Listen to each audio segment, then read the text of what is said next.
Shalom, and welcome back to Bnei Noach Academy, Thoughts on the Torah. Please remember to hit the like button, to subscribe, and most importantly, to share this insight and inspiration with friends and family. If you look in the book of Numbers, chapter 13, verse 27, the 12 men returned from scouting the land, and they brought up with them samples of some of the special fruits of the land, as they were instructed to do by Moses. They come back, and in verse 27, it says they relate to him, they tell him, we've come to the land to which you have sent us, and indeed, it's a land that flows with milk and honey. What a wonderful place. In fact, this is its fruit. This is its fruit. So here they start off very positive. So far, so good. This is a fantastic place, as we were told it is. Indeed, it is. We saw it with our own eyes. And here are the samples. But then they very quickly turned around.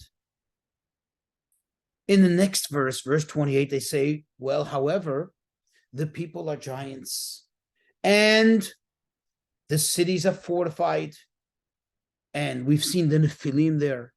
Forget about it. What they did is they took these samples, because remember, the people don't see any samples of the giants, and they said to them, to the people, they made a rational argument. And they said, imagine, when you have this size fruit, now let me give you an example, an idea how big the fruits were. You remember that bunch of grapes that they carried? In fact, many of you may be familiar with it, because in modern day, I would say the modern state of Israel actually have a symbol for their ministry of tourism, where you have two men carrying a bunch of grapes. I mean, even that, and just use your imagination, even that is wow. Two men need to carry one bunch of grapes, something that you can hold in two fingers typically, tells you how big the grapes are. But in fact, when you do the calculations biblically, they brought back a bunch of grapes and one pomegranate and one fig. Now, all didn't participate in this. Remember, there were 12 men. Joshua and Caleb refused to partake in this because they knew their ill intentions. So it was just the other 10 men. But each one served a purpose, fulfilled a task of bringing it back. So it took one man to hold, think about it, a fig. That's how big it was. Think about it as being the size of a watermelon or bigger, heavier, and the other man to hold a pomegranate. The other 8 carried the bunch of grapes. That's how many people it took to carry, and they weren't weak men. They were strong warriors. So 8 strong, powerful men it took to carry together in unison, to carry a bunch of grapes back home. That's how heavy it was. That's how big it was. So imagine each grape was the size of a big watermelon. Can you imagine?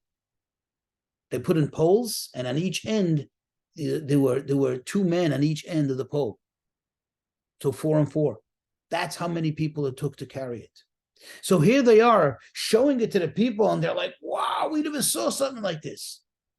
It's exciting. And they said, exciting. Think about it. When you have this size fruit, think about the people. Think about the population that consumes this fruit. And now they turned it around totally in the opposite direction. Instead of this being a sample of positivity, it became the biggest sample of negativity.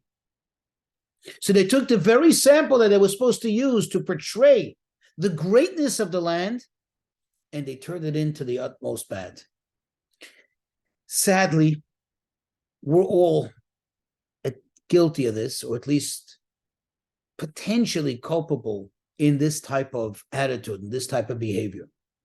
Too often, we find ourselves in a situation where we take the blessings that God gave us And instead of viewing them as positives, unfortunately, that little bad voice in us, that little evil inclination turns it around to the utmost negative.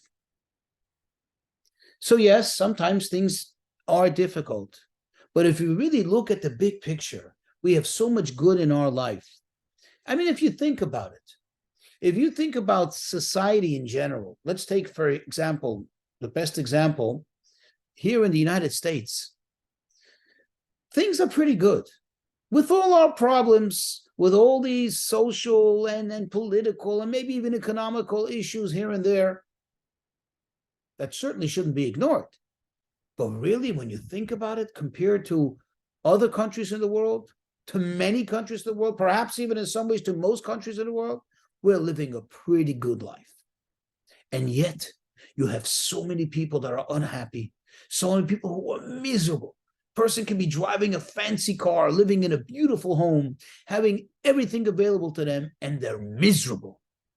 Why? Because they have so much on their head. I got to take care of my car. You're complaining? Yeah, you have to take care of your car. But who gave you a car? Aren't you thankful that you have a car? You have a home. Aren't you thankful that you have this? Aren't you glad that God gave you a family so you have who to take care of and to think about, to care about, and maybe even sometimes to worry about? But that's not a negative, that's a positive. That's not a curse, that's a blessing. So we have to be very mindful and very careful to not take the, quote, big fruits, those big blessings we have, and turn them into a reason to complain, to be upset, and to be worried, God forbid, and to doubt God's ability.